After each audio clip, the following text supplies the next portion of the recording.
Hello and welcome to the Handicapable Black Woman Throne Room. My view of humanity is a whole new tea.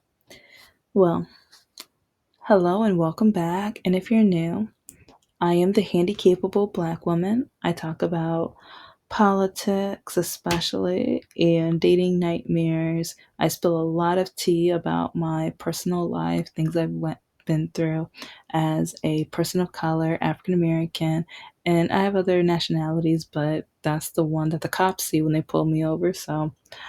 But also, um, disability, either disability rights situations, how people abuse the system. Oh my gosh, yeah, when I am a adjunct professor at a community college, and there's one young lady who is like, I never want to see, like, there are several students that I never want to see again, but one particular, I've never even had a class with her, but I've seen her on quite a few occasions. But every time she goes through the handicap door, she literally punches the button, and it's like, because once she does it, she looks at me sometimes, and it's like she's bam, bam, bam, bam. Because she doesn't do it just once. She does it repeatedly. Repeatedly. And part of me just feels like, okay, I know you don't need that door. If it breaks, you can just go to another door. But you're just showing me that you're a bigot. You're showing me that you hate people with disabilities and you don't think we're worth being able to have a independent life. Because if that door breaks, some of us won't be able to get to the door independently. Some of us would need assistance. And it's like I am able to go through or open a regular door. I mean, the one at that school is heavy and a pain, but I can get through it. But and some of the students who run in front of me, I mean, it's like I've brought this up, and I don't think I posted the episodes yet, but I have a long list of things that the students at that school did, especially calling me Professor Cripple. Yeah, good times, good times.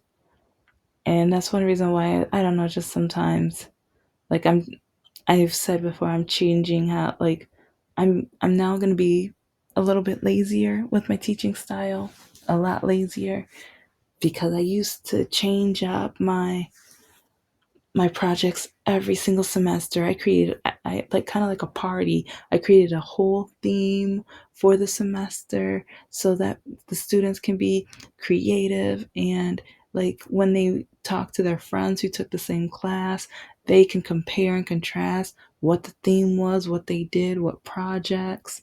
If the students were too lazy, I would switch out projects because, yeah, there's some projects where I literally put money into it. So, but yeah, it's like I talk a lot about disability life and the mistreatment and the judgment and the ridicule, and how people literally tell me that you should never have babies because we need to make sure your DNA doesn't get into their system and or pass it on to another generation. And but then when I say I want to adopt or foster, now I can get ready for my main subject today, because a lot of men, they want me to be a pick me, and especially when it comes to fostering and adopting, especially MAGA and Republican men.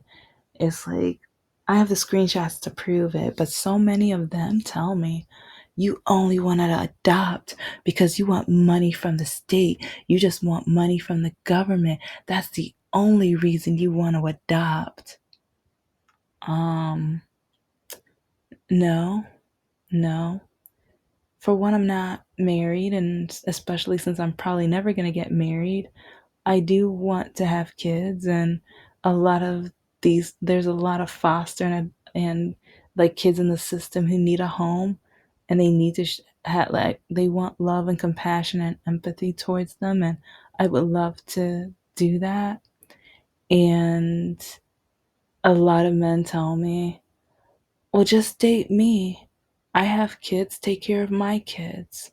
Feed my kids. They would love to spend time with you. No, they have a mother and they have a father. It's like if I date a guy with kids, okay, stepmom, whatever, or if we get married or whatever, but it's going to be more of a stepmother situation. I've already dated a man, Mr. No Heart, with two daughters, and he kept he kept acting like, since we're never going to get married, you're going to be mine for the rest of our lives or whatever. And so you can just help me with my daughters, even though he told me they were mistakes over 8 times or whatever. But yeah, he wanted gas money. He wanted me to feed them. He wanted me to, like, basically act like I was a mother figure to them while he treated me like garbage. But I accepted it because I was too scared that I would be alone for the rest of my life. And I know in the last episode, I started describing what my type is, especially the Democrat, like if he's a progressive Democrat and stuff like that. Oh my gosh, I was saying, I would make him happy. I would cook him dinner. Some people are like, okay, this is too much. Why are you telling us your type? And I'm just, I've learned a lot over the years, and I've learned like what entices me, what I'm attracted to, and I've learned to ignore the love bombing because that was one huge thing that I kept getting, and that's one trap that I kept falling for was the love bombing. And is it like I have to realize that men just do that, kind of like a mask. It's like they're gonna pour all of these emotions into me because they know that I'm hurt. They know that I am empty in some ways and that I have trauma. And, but then at the same time, like a lot of the men who, when you look at my standards, I used to date the complete opposite, except for the Republican part. Yeah, I've made a mistake and matched with Republicans on dating apps because they don't sorry, they don't read my profile, because I say I'm a Democrat, I say I'm a progressive, I say I'm a liberal, and I like now I say, because like before November of 2022, I didn't say that I will not date a Republican, but I said that I was a Democrat or whatever. But it was really funny because when the Republican men like talk to me, it's like because they wouldn't have what political affiliation they're in. So, but I'm assuming they're liberal because since I said I'm liberal on my profile, I'm thinking okay, they're matching because we have the same political beliefs.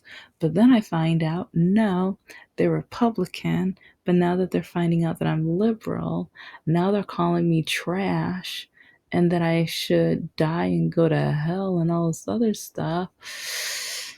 Yeah, yeah, yeah. And like I said, I have tons of screenshots. I have tons of screenshots.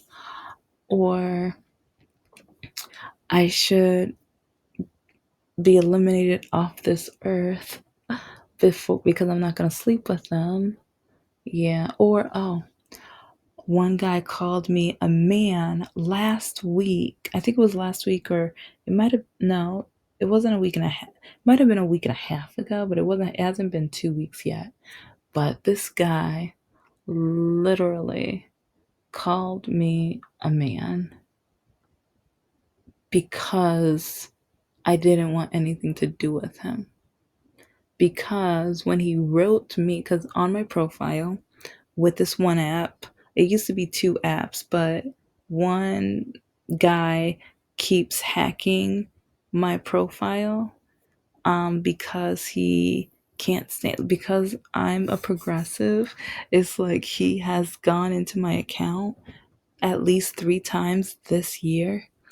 And so the last time he did it, I was just like, you know what? I need a break anyway because I have over like 200 to 300 screenshots of my phone of jerks anyway. So, and I still need to load all of these pictures on to my laptop or whatever, or in my, like, yeah.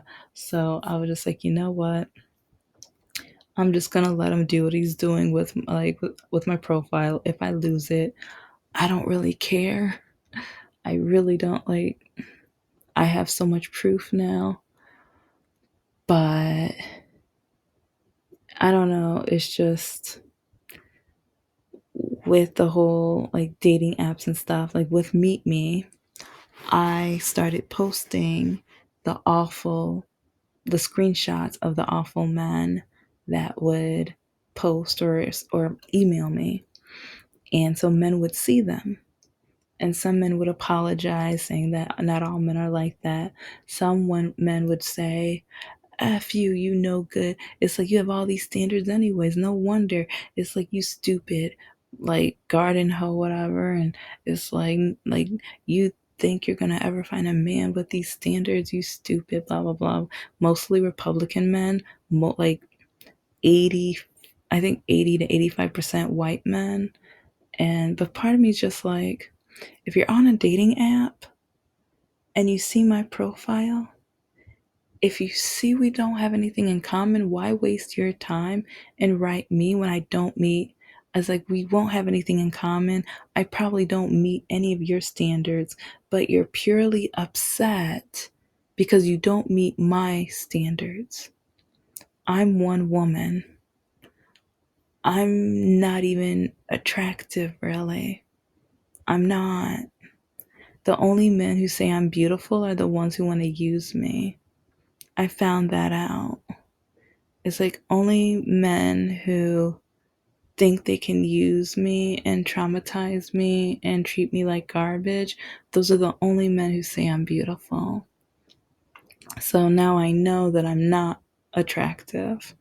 And so, I mean, at least I'm honest about it. But with this one gentleman, or no, he was not a gentleman even, he's a jerk, but um, he saw the messages in my profile, which I can probably take screenshots of how I have it on my profile, but he blamed me, literally blamed me, and I'm gonna have a whole dating nightmare episode on him because I have so many screenshots of what he wrote to me.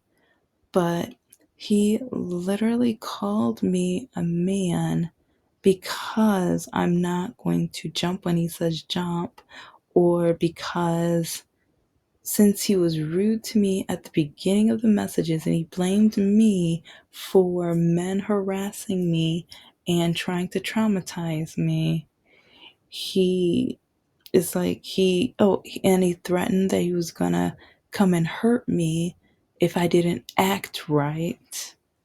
Yes, literally told me that he was going to harm me if I didn't act right. So that was amusing as well. But yeah, I'm gonna have all of that. I was like, I'm gonna try to find. Actually, it's like I'm opening up my profile right now as I'm thinking about it. But yeah, it's like there is Gangsta of Love is his username from Kansas City, Missouri. Um, this is what he says about my standards. That's so stupid, or that's stupid to show pic. Oh, no, actually, he's talking about the gentleman in my profile. And it's like, yeah, men keep blaming me. They blame me for the treatment that I get, and I post the men that treat me like that to show them I'm not scared of you. I'm showing them I'm not scared of you. you want to write this to me? Then everyone on this app, or all the men on this app, are going to know. And other men who see this know that if they do this, I'm going to post you too. I'm not scared of you. And I don't do all of them because I'm like, no, I'm going to say, I don't want them to know that I'm going to post this on my YouTube page. So, and yeah, I'm still, developing my page and everything. But once it gets popular, one day they'll find out that a lot of people are seeing the truth about who they are. Some people call me the R word. Some people call me the C word, the P word, the B word. This, oh, some call me a slave. Yeah. But oh, back to Gangsta of Love. He said, "That's stupid to show pictures of other people who was in your chat. Wow, you weird." It's like, but then he said, "In my chat."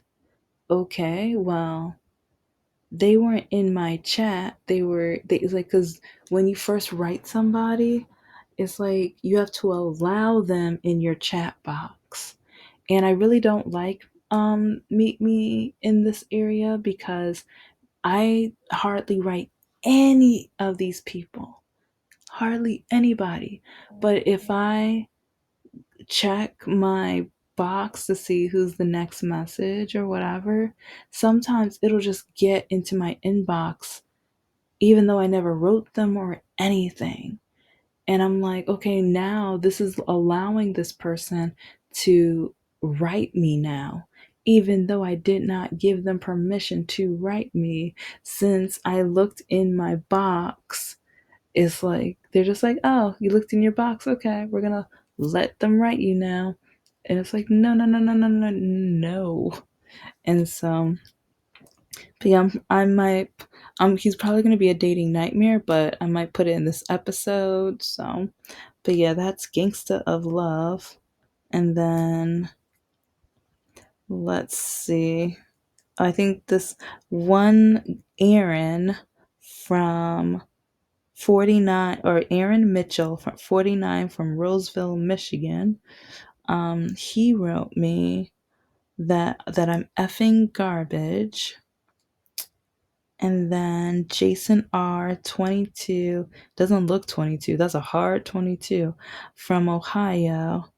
Democrats are supposedly the party of inclusion. Ironic how hypocritical you people can be. And it's like, okay, is because, okay, this is another thing. Republican and conservative men keep calling me a bigot because I'm not going to date. I repeat, I'm not going to date a Republican MAGA type of man or whatever. It's like, okay, if I'm in a relationship with a man, because there's a difference between friendship, acquaintance, and dating. Dating, that means deeper emotions. That means like intimacy. And that's affection. I'm a sapiosexual, so I it's like I'm. It's like if my brain isn't stimulated by the person, something else isn't stimulated by the person. If you catch my drift, and so yeah, a Republican, no, not like I should be able to be attracted mentally to the person I'm with, and that doesn't attract me. And so it's really funny how Republican men feel like I should be obligated to give them a chance, even though that is not like, it's, to me, that is off putting. It's like, I can be friends with you, but I'm not going to date you.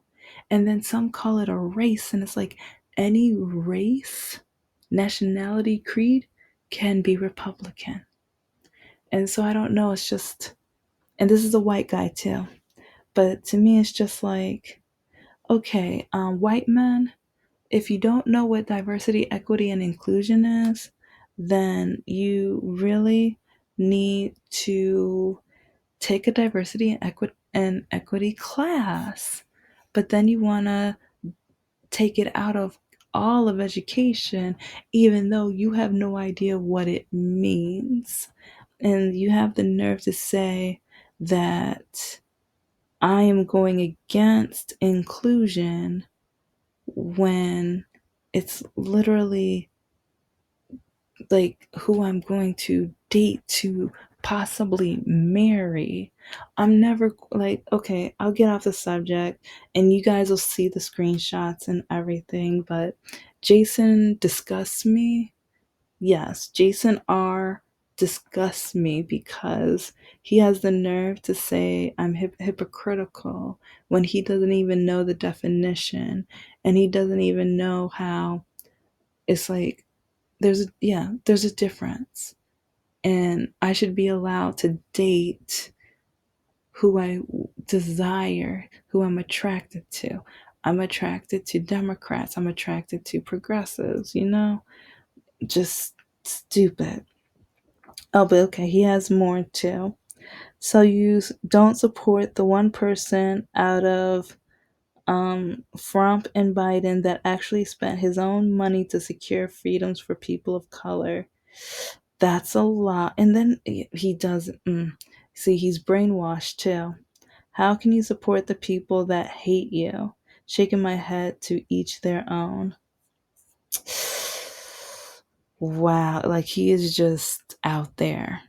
Out there. See, he's out there. Why in the world would I ever want to go out with a man who has, yeah, and then Teddy P, 59 years old. Um, he had the nerve to write Frump 2024. And so it's like, okay, whatever. And then Bubba 45, he looks like Bubba too. Oh yeah, I sent one of my friends a screenshot. She was like, "Oh, he looks like a Bubba." I was like, "Yep, he does look like a Bubba." But he writes, oh no, I got an advertisement up. It was like, "Hail President Trump, hail Republicans." It's like, why? Like, why write me? You see, I'm not your type. It's a dating app. It's a dating app. So why would you waste your time and write me? And we're like, ill. No, just no. No. And then this is a black man right here. Jime T. He writes, "You're asking for a lot to not be giving anything." And a lot of men never write to even ask, what do I have to offer? And if they do, they're sarcastic about it. Do you have two houses? Do you have a Mercedes? Do you have a truck? Do you have like $1 million? And I'm just like, what? Because even with my standards, it's like I say that I don't want to date. You must not be MAGA, Republican, or a Trump supporter. I say you must not have a record. I've dated enough men with records, and each one has disappointed me, or they've continued doing those activities that they told me they were accused of doing, and behind my back. And sometimes they would try to use my vehicle while doing like but then be able to have deep conversations. But then some men tell me, other than making babies with me, there's no other purpose to spend time with a woman other than to create the kids with. Being able to foster and adopt, I talked about that earlier. A lot of men have issues with that, or they tell me that yeah, they're not doing that, or I'm selfish, or I only want to adopt and foster is to get money from the government. And then, oh, must have investments. It's like some I hear a lot about women who their man buys them nails and hair and all this other stuff. I've never had that. And I'm not saying I want that, but I want a man who does not need my money for gas. They don't need like the, I'm not going to have to help them get their vehicle out of repossession. I'm not going to have to pay their cable bill, their light bill, because it's especially when it's the wintertime and the heat got shut off. Um, yeah, so I, my ex had such a terrible credit score. He couldn't get a credit card until the very close to the very end of our relationship. The very end. Because he was absolutely terrible with his money and he used me as much as possible. As much as possible. And, well, it's just crazy because men blame me for the awful messages and then they blame me for having my standards. But I created my standards because I have experienced some of the worst treatment. The worst treatment. Oh, then I do have an education requirement. Must have either a degree, I didn't say a bachelor's or associate's, or certification, or a trade. Any of those. And if it's not one of those, if it's something, because most men who do not have, I didn't say all, I said most, a lot of men who don't have higher education, they tell me that I wasted my money on a degree. They tell me that as a woman, my job is to have babies and to clean, cook and clean and make sure the man is taken care of. They tell me how, um, basically they just try to tell me that I'm supposed to be submissive, I'm supposed to take care of him, and me getting an education, now I have a big head because I want to be an author and start a small business, but that's stupid because I'm a woman or a black woman or a black woman with a disability, or because I have a disability, any one, two, or all three of the items. But it's just frustrating. Absolutely frustrating. So, okay, I'm going to need a part three, but I'm going to try to have as many of these screenshots near the end. Um, yeah. Thank you for listening to the Handicapable Black Woman Throne Room. I am a woman, I am of color, and I am handicapable. Most importantly, I am human, and you're human too. And I know I wasn't thinking about reading those screenshots, but I'm going to try to put some of them up. I think I'm going to have a Patreon because I kept thinking, like, how can I put all of these in one area so that everyone can see them? So, and I kept thinking, I want a Patreon, but I don't know what to do. But that's one item that I think I'm going to do. And because, yeah, you're not going to believe all of the things men have said to me or accused me, or they tell me that they want me eliminated off this earth for. So, yeah, too bad. So sad. Yeah, no, I'm still here. I'm not going to jump when you say jump. And I'm proud to not be a pick me. Ugh, no, never. Bye.